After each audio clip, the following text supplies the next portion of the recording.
Buenas y bienvenidos a la clase 3 del tema 1.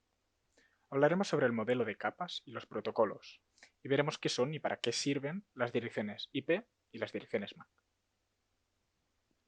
Bueno, lo primero que hablaremos será sobre las diferentes capas y sus correspondientes protocolos. En la imagen de la diapositiva podéis ver las 7 capas del modelo OSI. Debemos entender cada capa como un proceso por donde pasarán nuestros datos para ser transportados de un lado de Internet a otro. Imaginaros una carta de correo ordinario. Nosotros usamos un papel donde escribiremos y meteremos dentro de un sobre, que más tarde meteremos dentro de un buzón. Luego vendrá el cartero, que recogerá la carta y la pondrá en otro buzón, para que finalmente el destinatario abra el buzón, abra la carta y pueda leer el contenido. Pues bien, en los ordenadores pasa más o menos lo mismo.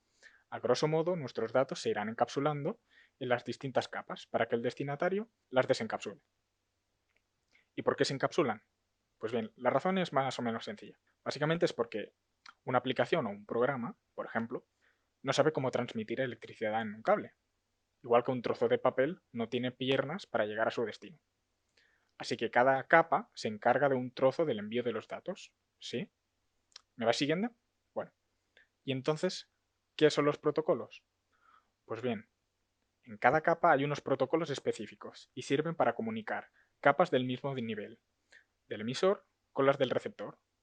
Así que para que la capa 5 de nuestro emisor se pueda comunicar con la capa 5 de nuestro receptor, usarán un protocolo, o si queréis, podemos llamarlo lenguaje. Volviendo al ejemplo de la carta, yo si envío una, me comunicaré con el receptor escribiendo en un idioma concreto, un protocolo, que en este caso pues sería el castellano. Pero el cartero usará otro protocolo para entender dónde enviar las cartas, unos códigos, ¿no? El código postal. ¿Sí? ¿Os ha quedado un poco más claro entonces? Bien, espero que sí. Si no, de todas formas, en el tema de hacking de redes repasaremos estos conceptos y los veremos con más profundidad, así que no os preocupéis. Bueno, pues pasemos a hablar sobre las direcciones IP. Seguramente el concepto que hayas escuchado más, ya sea en una serie o en una película. Normalmente donde se trata de identificar o localizar a una persona a través de su dirección IP, de alguno de sus dispositivos, ya sea un móvil o un ordenador. Pues bien, vamos a ver qué son y para qué sirven. De hecho, la dirección IP es un identificador que se asigna a un dispositivo conectado a la red. De esta forma, cuando queramos enviar datos, podremos especificar quién queremos que los reciba. Hay dos tipos de clases importantes en las direcciones IP, las públicas y las privadas. Las públicas son identificadores únicos y son accesibles desde cualquier punta de Internet. Por eso, son usadas mayormente por routers o servidores. Las privadas, en cambio, solo son accesibles para los otros dispositivos que están dentro de esa misma red, por ejemplo, una red Wi-Fi. Bueno, veamos el siguiente esquema. Los que están a la izquierda están conectados a una red Wi-Fi y por tanto tendrán una IP privada. Los que están a la derecha, que están conectados directamente a Internet, tendrán una IP pública. Entonces, seguramente os estaréis preguntando, vale, ¿y el ordenador que está conectado al Wi-Fi? Si hemos dicho que tiene una IP privada y las IPs privadas solo son accesibles desde la misma red, ¿cómo se puede comunicar con una página web que quiera acceder? Pues bien, aquí es donde entra en juego el router, que es quien gestionará las peticiones, ya que como el router tiene una IP privada y otra pública, porque justamente está en medio, el ordenador le dirá dónde se quiere conectar. El router hará las peticiones correspondientes y se las entregará al ordenador. Por ejemplo, digamos que el ordenador quiere acceder a una página web. Pues bien, el ordenador se dirigirá al router a través de su IP privada diciéndole que quiere acceder a tal página web. El router hará la misma petición que había hecho el ordenador, pero poniendo su IP pública. Accederá al servidor, el servidor le retornará la web y el router pasará la respuesta del servidor al ordenador. ¿Sí? Al final el router es un intermediario y simplemente coge la misma petición del ordenador pero le pone su IP pública para que pueda comunicarse con el servidor y la respuesta que obtenga del servidor se la entrega al ordenador. No mira lo que hay dentro ni nada, simplemente es un cambio de IP. ¿Vale?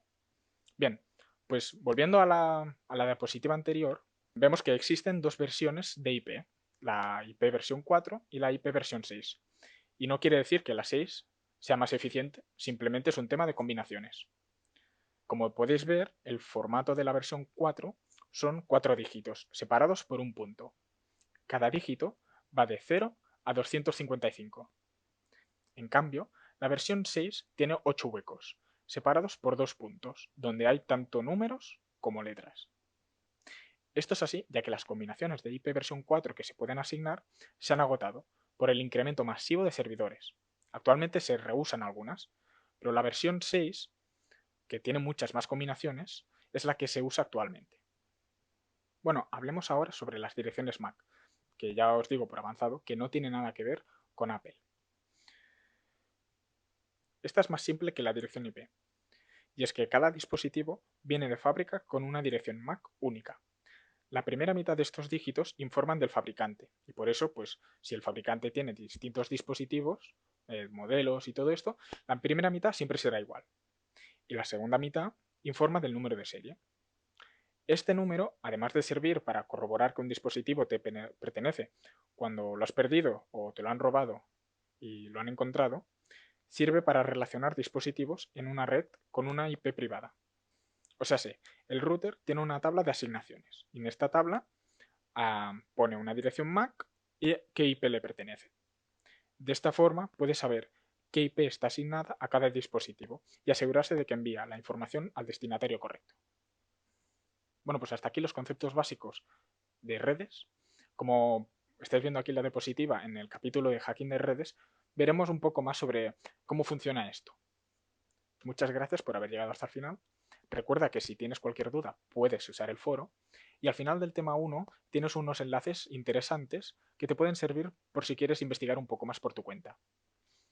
Y nos vemos en la siguiente clase, que irá sobre tipos de hacking y las fases del hacking. Hasta la próxima.